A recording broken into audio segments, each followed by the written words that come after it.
According to the Food and Health Survey of 2012 and DoSomething.org, 52% of Americans said that doing their taxes was easier than trying to figure out how to eat healthy. 1 in 4 Americans have eaten some type of fast food today. And lastly, 20% of all American meals are eaten in their car. That's why I believe we should have a fat tax on anything over 50 grams of sugar, such as fast food, sugary drinks, candy, chips, and cookies. At the age of 11, I was obese for my size. I was depressed, bipolar, and had a lot of emotional issues. I didn't start exercising till I was almost in high school, and I started eating healthier.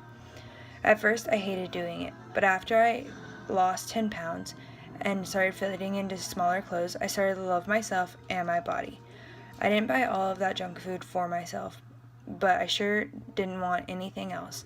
And if my parents had seen there was a fat tax, maybe they wouldn't have bought me all that junk food that I had wanted in the first place. Before we look to the future, we must look back and explain what a fat tax is and why our country needs to implement. The definition of fat tax is a tax on food or drinks considered unhealthy and whose consumption is believed to be linked to rising rates of obesity. According to the CDC, more than 1/3 of U.S. adults are obese. Obesity-related conditions include heart disease, stroke, type 2 diabetes, and certain types of cancer, some of the leading causes of preventable death. The estimated annual medical cost of obesity in the U.S. was $147 billion in 2008.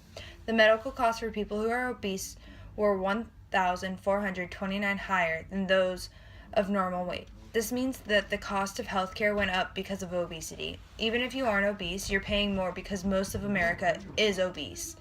I don't know about you, but I'm not okay with having to pay more. Also, according to the CDC, children's obesity has gone up as well. For children and adolescents aged 2 to 19 years, the prevalence of obesity has remained fairly stable at about 17% and affects about 12.7 million children and adolescents for the past decade. In 2011 to 12, 8.4% of 2 to 5-year-olds had obesity compared to 17.7% of 6 to 11-year-olds and 20.5% of 12 to 19-year-olds. Obesity is a serious concern because it's associated with poor mental health outcomes, reduced quality of life, and the leading cause of death in the U.S. and worldwide. If you're obese, there's a higher chance of you having depression, anxiety, and some other serious mental health conditions.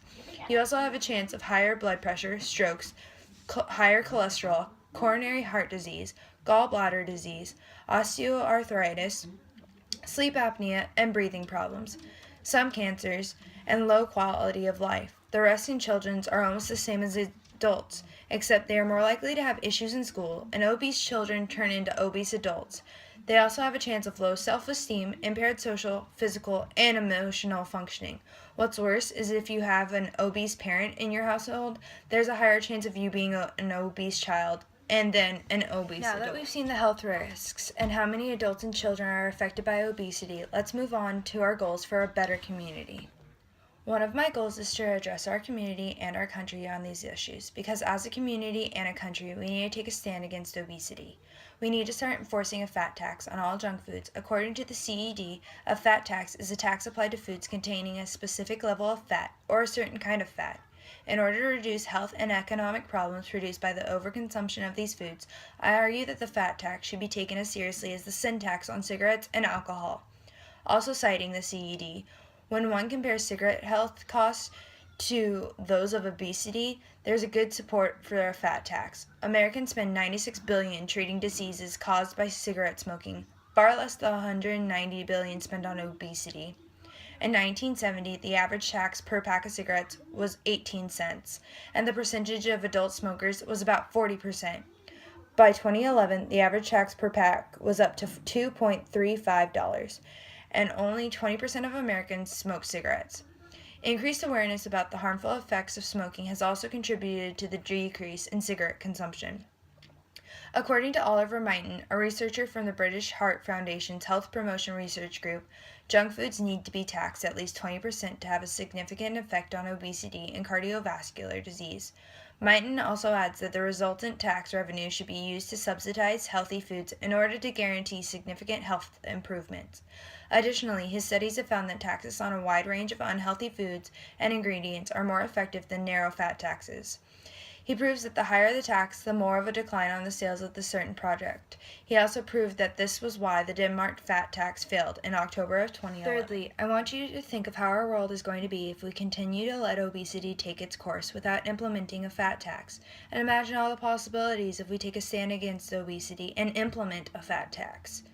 According to the Obesity Campaign, if the obesity rates stay consistent, then by the year 2030, 51% of the population will be obese. Also, that 20 years ago, no state had an obesity rate above 15%.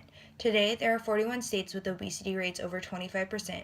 According to the Trust for Americans' Health, this means if we don't start trying to change obesity now, then we will be dooming our nation. As of 2013, according to the Global Burden of Disease Study, we were ranked 27th, with 66.3% of our population being overweight or obese. This means that healthcare is going to cost more, and the medications are going to cost more, and that everything is going to be more expensive because of obesity, something that's curable.